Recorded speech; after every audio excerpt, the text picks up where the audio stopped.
Hello viewers, welcome to Telugu Stars.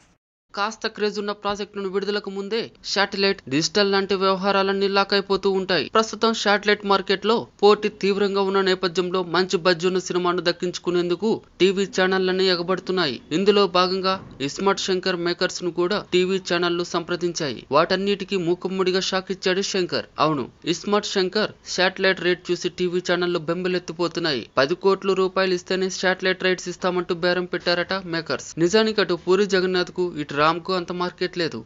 ఇద్దరూ ప్లాపుల్లోనే ఉన్నారు.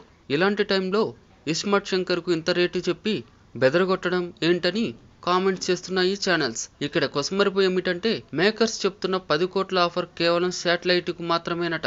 Digital కోసం వాళ్ళు మరో రేట్ ఫిక్స్ చేసి పెట్టుకున్నారు. సినిమాతో సంబంధం లేకపోయినా ఈ మొత్తం వ్యవహారం వెనుక స్రవంతి రవికిషోర్ ఉన్నట్టు తెలుస్తుంది. చార్మితో కలిసి ఈయన ఈ డీలింగ్స్ అన్ని చూస్తున్నారు. టెంపర్ తర్వాత ఒక్కటంటే ఒక్క హిట్ ఇవ్వలేదు పూరి జగన్నాథ్. అటు రామ్ పరిస్థితి కూడా దాదాపు ఇంతే. రీసెంట్ గా హైపర్, ఉన్నదొక్కటే జిందగీ, హలో గురు, ప్రేమ కోసమే సినిమాలు చేశాడు. ఇలాంటి ఇద్దరు వ్యక్తులు కలిసి చేస్తున్న సినిమాకు ఇప్పుడే ఇంత రేటు చెప్తున్నారంటే రేపు థియేట్రికల్ రైట్స్ కింద ఇంకెంత చెప్తారో చూడాలి. ఈ వీడియో మీకు నచ్చినట్లయితే లైక్ చేయండి. మీ అభిప్రాయాన్ని కామెంట్ చేయండి. For more latest movie updates please subscribe Telugu stars.